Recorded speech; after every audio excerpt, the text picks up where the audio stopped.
साथ ही आपको बता दें कि जिस तरह से यहाँ पर प्रेस कॉन्फ्रेंस में बातों को रखा गया, साफ शब्दों में कहा गया अगर इस पर कार्य नहीं होता है तो अंतिम जो विधानसभा सत्र हैं उनकी घेराव भी किए जाएंगे।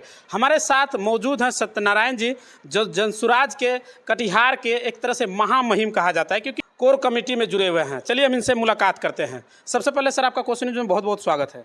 आपका बहुत बहुत धन्यवाद। सर आज प्रेस कॉन्फ्रेंस रखा गया था, कई सारे सवाल जो है सरकार के सामने रखा गया है, क्या कुछ है थोड़ा विस्तृत हमारे दर्शकों को बताएं। देखिए, कोर कमेटी प्रेस कॉन्फ्रेंस में जिन सवालों को, जिन मुद्दों को लेकर प्रेस कॉन्फ्रेंस की गई थी जी उस प्रेस पत्रकार वार्ता में आप भी मौजूद थे। जी आपको सभी बातों की जानकारी है, फिर भी कुछ बातों पर प्रकाश में डालूंगा। जी लेकिन अभी आपने एक शुरुआत में कहा कि जनसुराज के महामहिम, जी बहुत से लोग कहते हैं कटिहार जनसुराज के सूत्रधार, सीमांचल जनसुराज के सूत्रधार। जी शायद आप भी गए होंगे 24 तारीख को पूर्णिया प्रमंडलीय बैठक में, जिसमें प्रशांत किशोर मौजूद थे। जी उसमें भी माननीय उदय सिंह पूर्व सांसद ने कहा कि जनसुराज, सीमांचल के जनसुराज के संयोजक। जी तो मैं आपको ये बता दूं कि मैंने अपने जीवन में कभी कोई राजनीतिक नहीं की, न राजनीतिक पार्टी का कोई सदस्य बना हूँ अपने जीवन में। जी यह घटना 16 मई 2022 की है।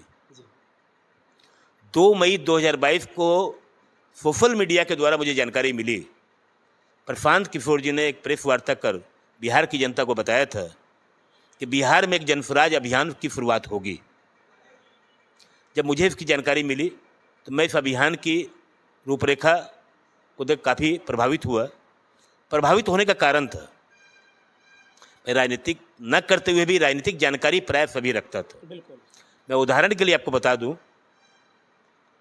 कटिहार 2 अक्टूबर 1973 को कटिहार जिला बनाने की घोषणा की गई थी। जी उस को जिला बनाने में हमारे अभिभावकों ने लाठियां खाई थी, जेल यात्राएं करनी पड़ी थी उन लोगों को।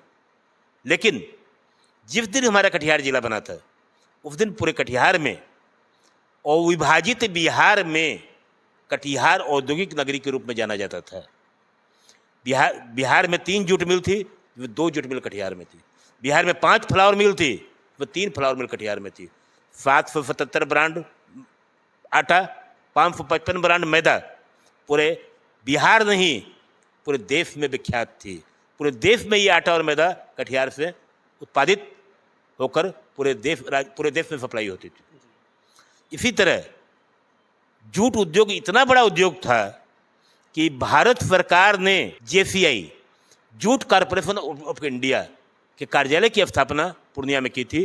क्यों? इसलिए किया गया था, केंद्र सरकार का उपक्रम था ये, कि कटिहार जिले में जूट मिल होने के कारण कटिहार जिले के 50% से ज़्यादा किसान जूट की खेती करते थे और कटिहार से उत्पादित जूट हिंदुस्तान के कोने कोने में जाता था।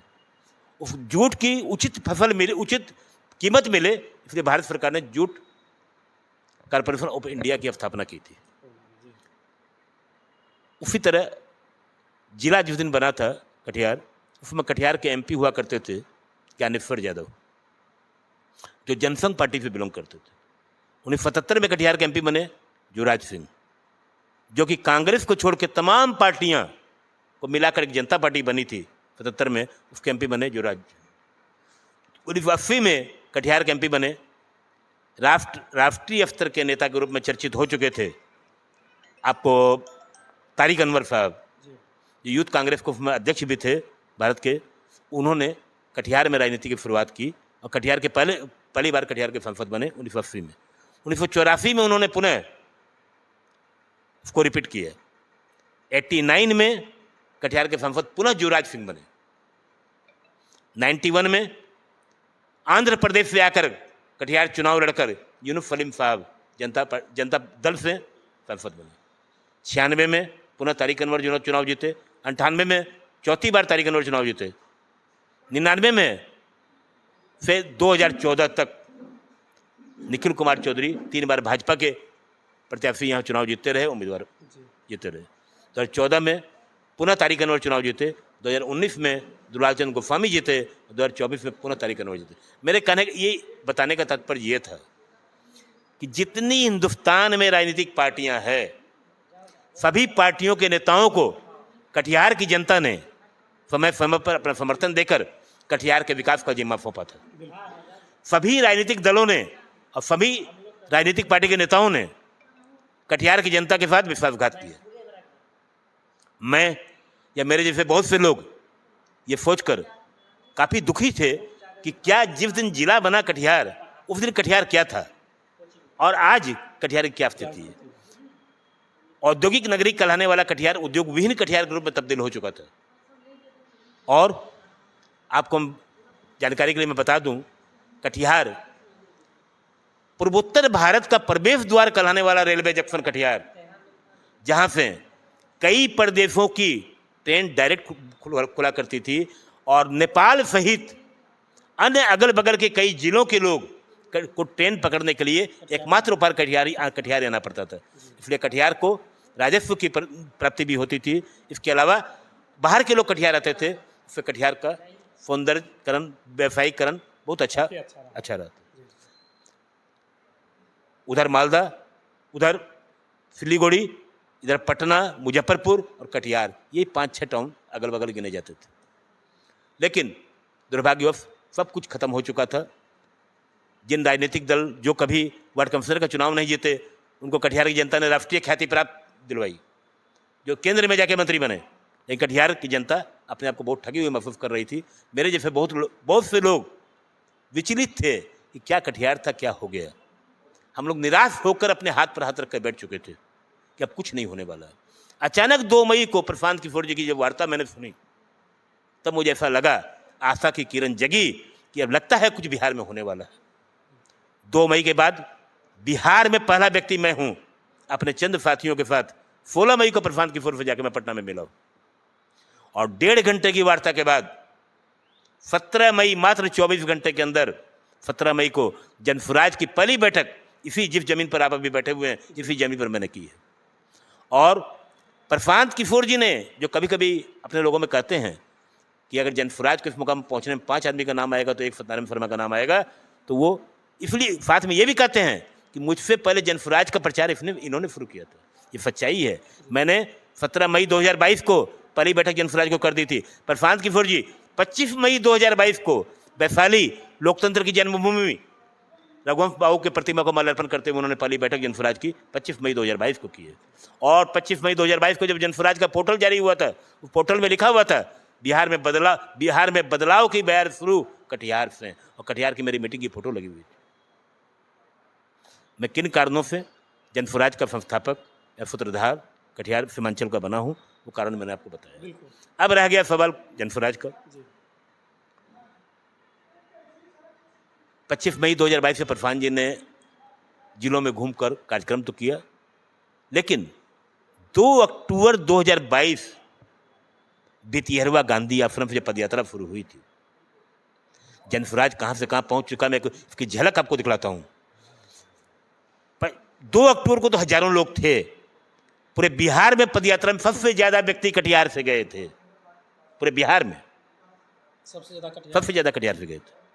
और कटिहार की एक अलग पहचान थी, गांधी टोपी। पूरे बिहार में किसी जिले ने नहीं बनाई थी, फिर कटिहार ने बनवाई थी। सैकड़ों लोग गांधी टोपी पहन के पदयात्रा में शामिल हुए थे। लेकिन 2-3 दिन तक तो काफ़ी जोशीला रहा। 5 अक्टूबर के बाद से अब स्थिति 4-5 दिनों में ये हो गई कि 8-10 आदमी बचे थे, लेकिन प्रशांत किशोर जी जैसा व्यक्तित्व न तो हिंदुस्तान को आज तक मिला है और न कभी मिलेगा, यह मैं दावा के साथ कहता हूँ। वो व्यक्ति 8-10 आदमी के साथ, जिस व्यक्ति के बारे में कहा जाता था अपनी चार्टर प्लेन से वो व्यक्ति भी चलते हैं, अपने निजी प्लेन से चलते हैं। जिस व्यक्ति के बारे में कहा जाता है मुख्यमंत्री से नीचे के व्यक्ति से वो व्यक्ति कभी बात नहीं करते हैं। जिस राज्य में जाएंगे उस राज्य के मुख्यमंत्री से डायरेक्ट बात करते हैं, वो उसके नीचे से व्यक्ति से बात नहीं करते हैं। आज तक कभी सर्किट हाउस में व्यक्ति कभी नहीं रहे। 2022 के पहले कभी सर्किट हाउस में नहीं रहे। जिस राज्य में गए मुख्यमंत्री आवास में रहे। वो व्यक्ति 10-10 आदमियों के साथ में उस व्यक्ति के पास जज्बा बिहार को बदलने के लिए, बिहार की हालत सुधारने के लिए, खत्म हो चुके बिहार को पुनः उसका स्वरूप लौटाने के लिए उस व्यक्ति की लगन देखकर मैं अपनी उम्र भूल चुका था। मैंने भी उनके साथ कदम से कदम मिलाकर चलने का संकल्प लिया और चलता रहा। 10-10 व्यक्तियों के साथ उन्होंने पदयात्रा के एक दिन की है। 25-25 किलोमीटर तक आंधी, पानी, धूप, ठंड, एक एक फीट 1.5 फीट पानी के कीचड़ में प्रशांत किशोर जी को चलते हुए मैंने देखा है मुजफ्फरपुर में पदयात्रा के क्रम में। तो उसका फल भी आज मिल रहा है। आज जनसुराज बिहार में घर घर पहुंच चुकी है। जनसुराज का विजन ऐसा विजन है, आज तक बिहार में किसी भी राजनीतिक दल और किसी भी राजनीतिक दल के नेता में इतनी हिम्मत नहीं है कि जनसुराज के विजन को गलत कर सके, और ना ही किसी ने कहा है। राजनीतिक महत्वाकांक्षा बस जो भी अगर समर्थन नहीं करते हैं विजन का, तो विरोध भी किसी ने कभी अभी तक नहीं किया। ये हमारी बहुत बड़ी जीत है। प्रशांत किशोर जी जो मैनिफेस्टो लाए हैं कि हमारी अगर सरकार बनती है ये करेंगे, तो इसको कई पार्टियां दोहराने का भी काम कर रहे हैं। अभी पलायन शब्द 2 अक्टूबर 2022 के पहले कोई नहीं जानता था। आज सभी पार्टियां पलायन शब्द का प्रयोग करें, पलायन शब्द के नाम पर राजनीति कर रही है। प्रशांत किशोर जी ने जो जो विजन जनता के सामने बिहार को बताने का रखा है, एक एक करके सभी लोग चर्चा कर रहे हैं। ये जनसुराज की, प्रशांत किशोर की बहुत बड़ी जीत है, जनसुराज की बहुत बड़ी जीत है। इसे ऐसा लगता है कि आने वाले समय में बिहार जनसुराजमय होगा। बहुत बहुत धन्यवाद सर। काफ़ी सारे बातें हुई, और सबसे बड़ी बात जो कटिहार क्या था और अब क्या हो गया, इन पर जो आपने बातचीत रखी वो काफ़ी हमारे दर्शक जो नहीं जानते थे शायद वो अब जान पाएंगे कि क्या इतिहास रहा है। कटिहार को जिसे उद्योग नगरी के बारे में जाना जाता था, आज उद्योग विहीन हो चुका है, और उन्हें पुनः स्थापित करने के लिए कटिहार से जो सत्यनारायण जी का योगदान है शायद कभी न कभी इतिहास में दर्ज होगा। और जैसा इन्होंने कहा कि हमारे पूर्वज जो कटिहार जिला स्थापना करने के लिए, कटिहार जिला की एक अलग पहचान दिलाने के लिए जो लड़ाई लड़ी, जो जेल तक जो है पहुँचे, वो सबसे बड़ी बात है। कैसा लगा वीडियो कमेंट जरूर कीजिएगा। बहुत बहुत धन्यवाद। अपने परिवार के साथ गांव में रहकर रोजगार करना चाहते हैं तो आइए ना हमारा जायसवाल ट्रेडिंग में, जहां आपको महिंद्रा का बेस्ट परफॉर्मेंस वाले टोटो देंगे, वह भी मात्र 40,000 तक में। फिर देर किस बात की है। हमारा पता है कुर्सेला प्रखंड अंचल कार्यालय के समीप। संपर्क सूत्र 7260847413।